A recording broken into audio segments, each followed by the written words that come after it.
Hello everyone, welcome to my channel. The imposing Ataturk Olympic Stadium was not the most conventional setting for a miracle. Commissioned in aid of Turkey's ultimately unsuccessful bid to host the 2008 Olympic Games, the venue had long seemed destined never to fulfill its potential. But on a scorching Istanbul night on May 25, 2005, the ground played host to one of the most memorable matches the sport has seen as Liverpool mounted an inconceivable comeback in the UEFA Champions League final against AC Milan. Before a ball was even kicked at the Ataturk, it was a contest Liverpool had no right to win. Rafael Benitez's side was, on paper, no match for Carlo Ancelotti's squad of superstars. Milan had won the Champions League just 2 years earlier, while Liverpool hadn't even made it to the final since 1985. Milan had lifted the Serie A title in 2004. Liverpool hadn't been domestic champions since 1990. When veteran captain Paolo Maldini volleyed home the opener after a minute, and Hernan Crespo then scored a quick brace to put Milan 3-0 up before the break, it looked for all the world that the trophy would be heading to the San Siro. The series of events that followed would defy all reason and logic. But somehow, it was Liverpool who ended the night as European champions, with captain Steven Gerrard hoisting the cup in front of more than 20,000 traveling fans. 20 years on, ESPN has spoken to Benitez, Liverpool winger Luis Garcia, now an ESPN pundit, and fans who made the 1,700-mile journey to Turkey to tell the story of the day, which will be forever known as the Miracle of Istanbul. Getting to the game any way we could. We were the underdogs, said Garcia, who played the entire energy-sapping 120 minutes for Liverpool. No one at the beginning of the season thought Liverpool were getting to the final. We made a fantastic connection in the dressing room. We found a way of going again and again in every single knockout game. We managed to knock out Bayer Leverkusen, Juventus and Chelsea, and then found ourselves facing one of the greatest AC Milan teams in history. While Liverpool had toppled several strong teams, namely Juventus and Chelsea, on the road to Istanbul, AC Milan were a different proposition entirely. The Italian side had a squad packed with star-studded names. When the inaugural FIFPro World she was named in 2005, 5 Milan players made the cut, more than any other club. Their attack was fronted by 2004 Ballon d'Or winner Andriy Shevchenko, while their backline featured legendary names such as Cafu, Maldini, and Alessandro Nesta. Garcia, who had joined Liverpool from Barcelona the previous summer, had scored some crucial goals for the Reds on their road to the final, including, memorably, his ghost goal against Chelsea in the semi-final. But, while the Spain international had helped Liverpool book their place in a first European Cup final in 21 years, many supporters felt the luster of Milan might prove too much for Benitez's men. It had been an incredible journey just for Liverpool to get to the final. John Gibbons, who traveled with his sister to watch the game, told ESPN, "I felt like every step was going to be a step too far for that team because it was still developing. Liverpool had some really good players, but a few that probably weren't of the normal quality, let's say, to be in a Champions League final. Just to get to the final felt like an incredible achievement for this team, and we were determined to enjoy it." One fan who was determined to soak up every moment of Liverpool's European odyssey was Kevin Walsh, who had to take 3 separate flights and 2 coach journeys to make it to Istanbul. "When we actually got to the final, it was a case of getting there in any way we could," he told ESPN. "It ended up taking us 24 hours, but it was worth every second of it. When we arrived in Istanbul and got a taxi from the airport, it was a moment I'll never forget. It was dark and the excitement was just incredible. I'd experienced cup finals before as a Liverpool fan, but this just felt different. It felt special. For a generation of Liverpool supporters, this was their first experience of life at Europe's top table. Having spent decades being regaled with stories of their team's previous triumphs in Rome, London, and Paris, fans seized the chance to turn Istanbul red, with tens of thousands gathering in the city's Taksim Square in the build-up to the game. "I remember when we arrived someone telling me the last thing the city needed was an extra 60,000 people, and that's how it felt," Gibbons said. "It was the busiest place I'd ever been at that time. We got to Taksim Square and it was just a sea of red. The sun was shining and loads of people had their tops off, including a few fellas who probably shouldn't have. You could see the sunburn kicking in already, matching the red shirts. But it was just a great feeling. It just really felt like it was our time. That feeling only intensified when supporters began making the pilgrimage to the Ataturk. Located nearly 30 kilometers from the city center, the journey to the stadium took many fans' hours, though that did little to dampen the spirits. Traveling to the stadium, everywhere you looked, there was red, Gibbons said. By the time you were about a mile from the stadium, it was just gridlocked, and so people were just getting out, their taxis abandoned, and walking across what felt like a desert to get there. Everyone just looked like ants going across this kind of dusty field leading up to the big, bright lights of the stadium. It was a crazy stadium. It looked great, but there were no facilities or anything. I remember being a bit thirsty and thinking, I can't have any more beer. I want to remember the game. I tried to get some water, but they'd ran out of everything. I said, have you got anything? And they tried to sell me yogurt, which was the last thing I wanted. In spite of the Ataturk's deficiencies, the feeling of many Liverpool fans in the build-up to kickoff was one of giddy disbelief as the stadium quickly became a blur of red scarves and flags. Going into the ground you're like, oh my god, I'm at a European Cup final, Walsh said. And at that stage, European Cup finals were things that my dad had told me about from the 1970s and 1980s, and I didn't think I was ever going to get to one if I'm being totally honest. So, to be walking into the ground as a Liverpool fan with my best mates, knowing that we were going to watch Liverpool potentially win the European Cup was an unbelievable experience.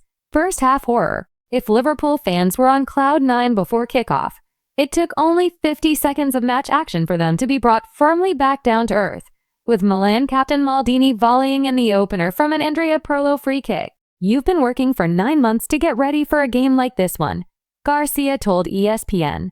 You've probably been dreaming about it your whole life. And so, to get a slap in the face 1 minute into the game was a massive blow to all of us. That sense of despondency was shared in the stands, where the atmosphere had quickly turned from ecstasy to extreme disappointment. It felt like all your dreams. Being there and seeing the players coming out and looking fantastic in their red tracksuits, Gibbons said. But then Milan scored straight away, and it's almost like you suddenly sobered up. Then it hits you, and you remember that it might be a fantastic occasion, but the other team want to win as well. And they've got better players. They've got superstars from 1 to 11. It was a real reality check, that first goal, and I think we realized then that we were in for a very tough night. It didn't take long for things to get tougher for Liverpool. After being denied what had looked like a clear penalty for a handball by Nesta, the Reds found themselves further behind when Crespo turned the ball home from Shevchenko's pass on 39 minutes. Crespo then compounded Liverpool's misery with his chipped finish over goalkeeper Jerzy Dudek on the stroke of halftime to make it 3-0, with many inside the stadium convinced it was already game over. I'll be honest, if there had been a pub within an achievable distance of getting to from the stadium, I think I would have spat my dummy out and I'd have probably left the ground, Walsh said. You had people like me who were angry. I didn't want to speak to anybody. I didn't want anyone telling me it was going to be all right. A lot of people were saying, just relax, it'll be fine. We can come back into this. I was just saying to them, what are you talking about? There's just absolutely no chance. Gibbons agreed. It felt like game over. I remember going to find my friends, hoping it would cheer me up, but they were worse than me. They just looked like they'd had all of the stuffing knocked out of them. It felt like we were kids on Christmas Day, coming down in the morning all excited and realizing there were no presents. That's how it felt. All the players had their heads down. Coach Rafael Benitez told ESPN of the atmosphere in the changing room at halftime. Normally you have 1 or 2 minutes that everybody's talking. They were not talking too much, from despair to where. With all hope seemingly lost, the Liverpool supporters took it upon themselves to send a message of solidarity to their players as they came back out, launching into an emotional rendition of the club's anthem, You'll Never Walk Alone. When people started to sing You'll Never Walk Alone, which went on to become a very iconic moment, I actually said, oh, it's not the answer to everything, Walsh said. But then as it built, I obviously got swept up by it myself. It wasn't a show of support, it was more of a show of defiance like, we're Liverpool Football Club, and it's not gone our way today, but we're still Liverpool Football Club, Garcia said. We had to try to score that first goal to give us hope to get back into the game. But the most important thing when we arrived for the second half was hearing, You'll never walk alone from the supporters. We felt like we'd started the game again. the intensity of the songs. Even when we felt we couldn't do anything else, they continued singing, and you could feel something was happening. I wanted to be clear with the message, Benitez said of his team talk. I had to keep giving belief and hope to my players. That was the main thing what I said at halftime. It was, we have 45 minutes to change this. We have nothing to lose because we were already losing. And the fans singing at halftime when we were losing.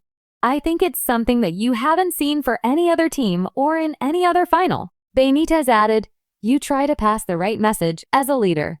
You have to be sure that they believe in you. They believe in what you are saying. Our plan was to change to 3 at the back, giving us more control in the middle with Didi Hamann and Alonso. So to have this control in the middle, where they were stronger and they were better than us in the first half. And we did it. And we did it well. And with the players, they see that you are calm and you have a plan. At least they try to follow the plan. 9 minutes into the second half, Captain Gerrard gave the fans a glimmer of hope when he rose to divert John Arnries's cross past Dida in the Milan goal. But it was in the 56th minute, when Vladimir Smicer's strike from distance rippled the back of the net, that fans really started to believe. I think everybody in the ground and everyone in the world watching on television was thinking, Smicer, don't you dare shoot from there. But when it hit the back of the net, my whole demeanor just changed, Walsh said. Our end just erupted, and you could smell blood at that moment. It sounds twee sometimes when you talk about Liverpool, but as fans, I don't want to say we see ourselves as special, but we see ourselves as different.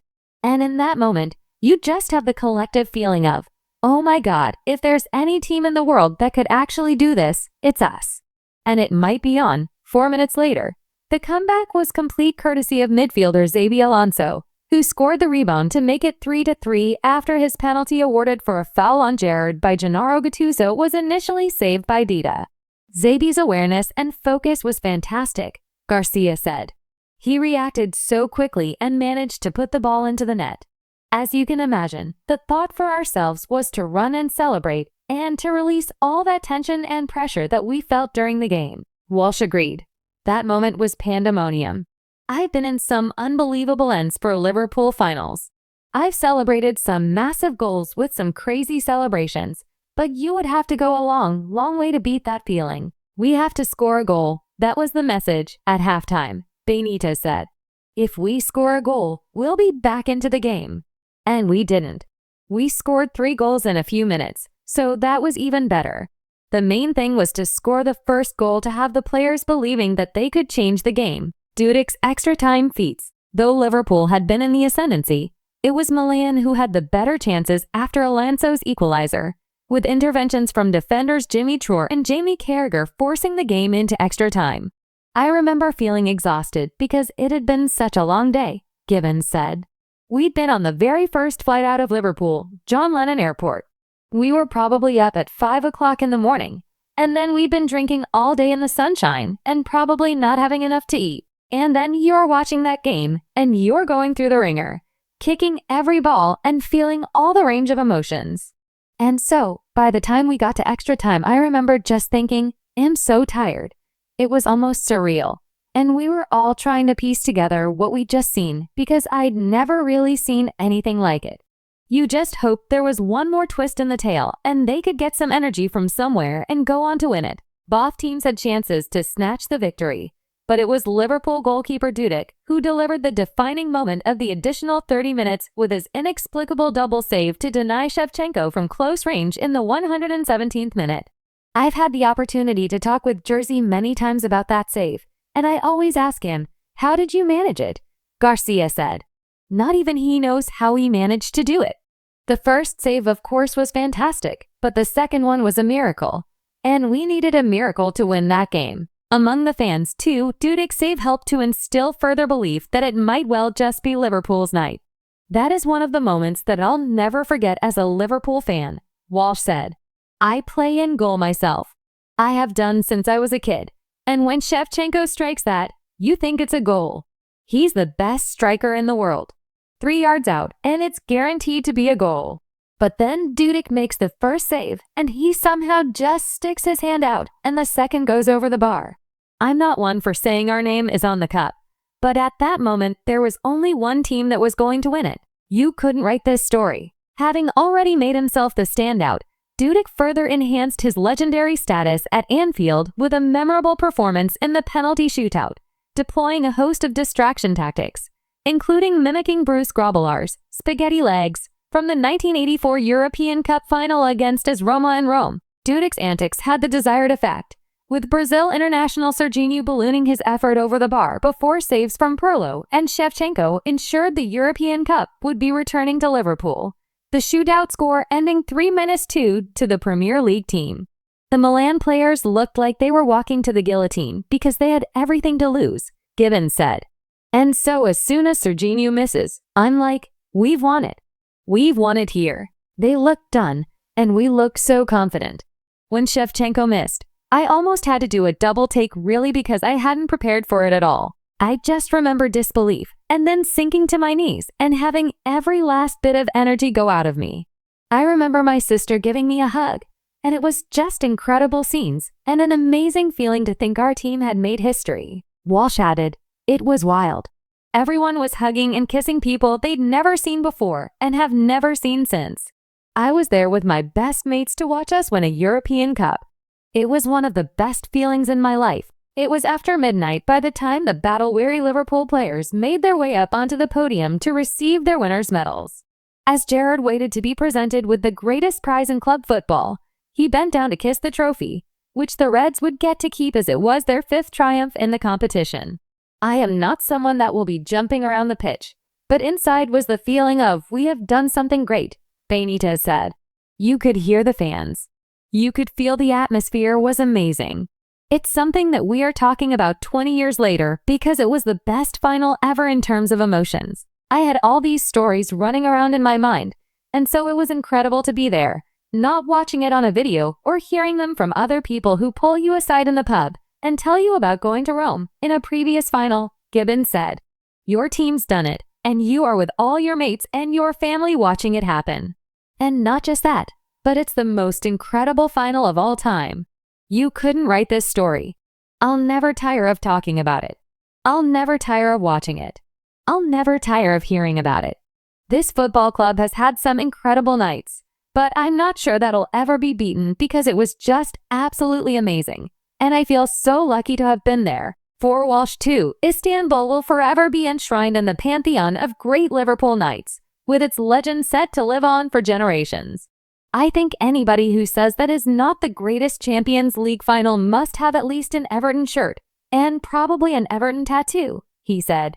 There's been some great games. There's been some great finals. There's been some upsets. But I don't think you'll ever see a cup final like that again. It's without doubt the greatest European Cup final ever. Please subscribe to my channel.